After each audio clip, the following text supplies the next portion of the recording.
Hello and welcome to the Sensual Being podcast with myself, your host, Jolene Whiting. I have been a pole dance teacher for nearly 20 years. I'm also a yoga instructor, and my favourite pastimes are connecting to my own sensuality, connecting with the world, and connecting with animals as well. In this podcast, you'll find new and inventive ways of how you see yourself, connecting yourself with others, and also how you see and view the world around you. I have a juicy topic for you today, and it's geared around how often do you think you should be having sex, and also the difference between intimacy and sex. Hello, you wonderful sensual being, and welcome back to the podcast. Thank you so much for taking time out of your day to join me here for another one of our little chats. Before I get on, I just wanted to say thank you to everybody who's rated this so far, because the podcast has started to grow quite a lot in the past 2 weeks. So at the time of recording this, it has grown quite a lot. I almost feel like the universe wants to see how serious you are about things. And I've forgotten what it's called now, but there's something, it's been given a name to podcasts that just kind of dwindle. And I think it's after, they say episode 7, I think it is. And also, I kind of feel like on an average, that will probably take you about 7 weeks to get to that point if you're doing one a week. We are now up to over 50, but that's partly because I do my intentions every week as well. So that number's racked up quite quick. But I feel like between 2 and 3 months is where people will start to check out of the podcast world. I haven't checked out. I am checking in more. I love doing this. I love talking to you. I love connecting with you. So I'm extremely grateful that it's taken a little burst of growing in the last 2 weeks. So it's amazing. The feedback's been beautiful, and everybody who's been sharing this with their friends, I appreciate you so much, and I hope it's helped them as well. So this episode today, we are going to be looking at a couple of things. So one of them I would like to discuss with you is, how often do you think you should be having sex? And I would like to also try and define sex by not defining it, because I grew up thinking that sex was when a man puts his penis into a woman's vagina. That's it, the end. Well, actually, no, I don't think that's purely just the case. And for a start, gay couples. I mean, come on, what, you're telling me they've never had sex? They've had sex. So yeah, I'd like to try and take the definition of sex off the table, and I'd like to bring it more into like mixing it in more with like intimacy.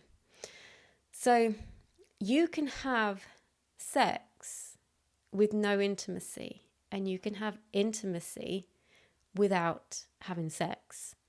So there are multiple ways of looking at this topic. So there is, I don't believe there's one size fits all. As you probably knew, I'd probably say something like that. No one size fits all. But if you don't understand what I mean about sex and intimacy, well, surely if you're having sex, you're being intimate.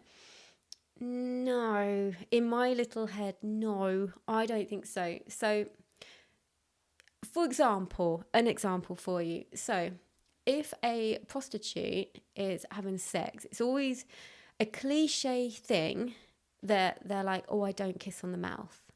Yeah, because kissing is not sex, but it's highly intimate. You are extremely close to somebody, and if you want to get into all energy fields and auras, you are extremely close to their face and into that aura. And I know with other acts of sex, you are going to be in that aura as well. But kissing, it's very direct. There's a lot of communication that happens, and that is a form of intimacy. Yeah. Other forms of intimacy. So we've got quite an extreme one there, kissing. Now, other forms of intimacy could be things simply as holding hands. And I know holding hands won't give you an orgasm. I'm not saying it will, but the intimacy is about the connection to somebody else. And that is the bit that we kind of crave. It's a bit like, the studies that say you need to have 10 hugs a day, otherwise you'll get depressed. I don't really like those sort of studies because I feel like that puts a lot of pressure on you to think, oh, I haven't had 10 hugs today, or I've got no one to hug, I'm going to be depressed. And then to be honest, you probably will be depressed because you will make yourself depressed by thinking this, and you didn't need to.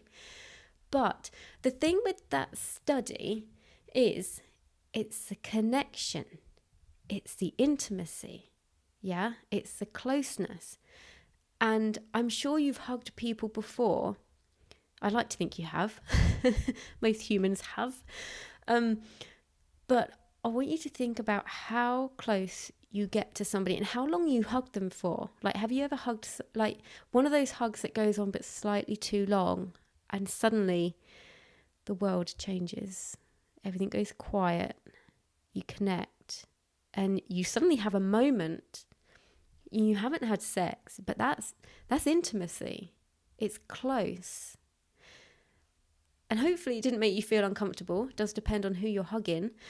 I'm quite reserved with who I hug because I feel like it's a very strong form of intimacy, and I don't want to just connect with just anyone because I don't know what energy they've got to come back to me, and I don't know what energy I might be putting onto them that they might not want, So I don't like to just hug everyone. So one of the things that used to happen at the Purity Studio was on my pole dancing classes before COVID, So I used to have some classes that as they come in, every single person would hug me, and then every single person would hug me when they leave.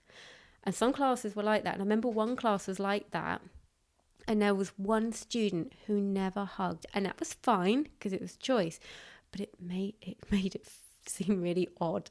She was just like, okay, bye, and then just ran out the door so she didn't have to hug me. And I'm like, it's almost like I was forcing hugs, but I was not.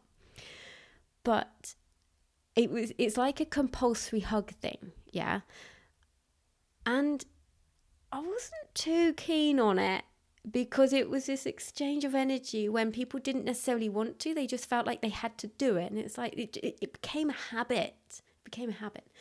So obviously pandemic happened, and then everything changed. So when we came back to the studio, it was obviously no hugs at the time. But since then, I've allowed my hugs to grow, but not just to everybody. So I'm just careful. I don't know. I just don't want to give it out all freely. So hugs are a form of intimacy. So other forms of intimacy, like holding hands, hugs, it could be as simple as someone, particularly someone close to you, making you dinner, whether you knew they were going to do it or not, or just something that gives you that connective, warm feeling.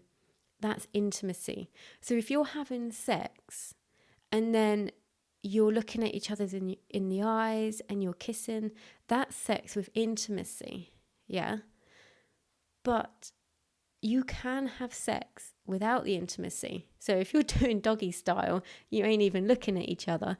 And I'm not saying it's not passionate, but I'm saying the intimacy is completely different. I'm not saying it's not there. I'm just saying it's different. For a start, you can see that there's a lack of intimacy. But I'm not saying there's none, But I'm just saying there is a difference, okay? So when you think of all these things, and then go back to the question that I asked you at the start, how often do you think you should be having sex? Makes you possibly think about it a bit differently now. Because I remember watching Sex in the City of years ago, and there was a part in that it was in season 1, because I don't know if you remember this, but they used to do like the little interviews with random people on the street within the show. And one of the things was, how often should you be having sex? And some people were like, every couple of days, or I had sex this morning, or someone said, oh, once a day or twice on very special day. And okay. And I was thinking, all right, am I not having enough sex? I mean, I'm happy with what I've got going on. It makes you think, doesn't it? So again, not one size fits all, because like my relationship now, I mean, we don't do it every day, but I would say that we are intimate every day. So the intimacy and the closeness and the connection is always there, and that is the driving force in our relationship. But we don't have sex every day because I don't actually live with my partner. I live next door because I like my own space, and so does he. So when we come together, we just me and him, we make a lot of time for each other and a lot of effort. Like when there was the pandemic happening, we had a lot of date nights. We didn't really watch TV much. Our main go-to thing was a date night, was actually spending the quality time together, because if we could be together more, we would be. But because of our, the way we live, and I teach pole every evening, well, I did then, I don't so much right now, not every night, but I was teaching pole every night. We didn't have evenings. I haven't had evenings really for the best part of 20 years because I teach pole in the evening. So my evenings have been very different. I have lots of pole children to look after, and he's got his life, and it's just when we come together, we make quite a big effort. So, for example, we might not have sex or anything like that What's she talking about? Anyway, for a couple of weeks, but I don't feel like I'm lacking. Yeah, there's other things you can do to sort yourself out, like in previous episodes, as I mentioned. But anyway, I don't feel like I'm lacking, but I could easily get in my own head and think, I'm not doing it enough. We're not doing it enough. And it's got nothing to do with anyone else or any outside source of numbers, statistics, or even previous relationships. And also, that feeling of when you first get with somebody, it's like 6 months to a year and you just literally can't keep your hands off each other. Yeah, each touch is electric. And then that type of passion goes, and what is kind of left with is more of the intimacy and the connection. And hopefully the sex is still there for you if you want it. Hopefully. So other people who, particularly people who live with their partners, they sometimes find it strange when they go to bed at night and don't have sex. And I'm like, God, I couldn't imagine getting into bed in the evening after teaching pole and then having him there going, oh, go on then. I'm like, no, get off me. I'm going to bed. I feel like my bed and my sleep is so important to me. So I just wanted to come on today and say a little bit of realness around this topic. However often you are getting it in your relationship, or not even in a relationship if you're not in one, but it's all relevant to you and how you feel. Yeah. There is no one size fits all. There is no exact, you should be doing it here, you should be doing it there, and you should be doing it this often. Take all the shoulds off the table. Know that there is a difference between sex and intimacy. So it's a little bit like if you're not very well, you don't want to do it. But the intimacy can be there and it can be very strong. Because if you're not very well and your partner is making your food for you, or looking after the kids, or looking after the pets, that is also intimacy. And it's something that can get so overlooked if you get complacent. So I strongly urge you to really be grateful for all of the moments that you have with people and by yourself. Because if you appreciate them so much, and I don't mean, I appreciate them. I mean, I want you to really appreciate the people that you are around. Yeah. Because the more you appreciate people, the harder it is to slip into complacency, Because it is, when it happens, it is a slip into complacency. You don't realize it's happened. You don't do it deliberately. You just somehow end up there because you didn't put the effort in to being grateful or appreciating those around you. Okay? So just be warned with that. It's a warning. This podcast episode comes with a warning. Do not slip into complacency. To help you as well is always how I leave you. So remember to lead through your life with your heart and to live with intention. Thank you so much for tuning in today. If you enjoyed this episode, please do share it with your friends and on social media. If you have the time to rate or review this podcast, I'd be ever so grateful. If you'd like to follow me on Instagram, you can find me at Jolene Sensual Being. The links to my YouTube and to sign up to my mailing list will be in the show notes as well. I look forward to speaking with you again very soon.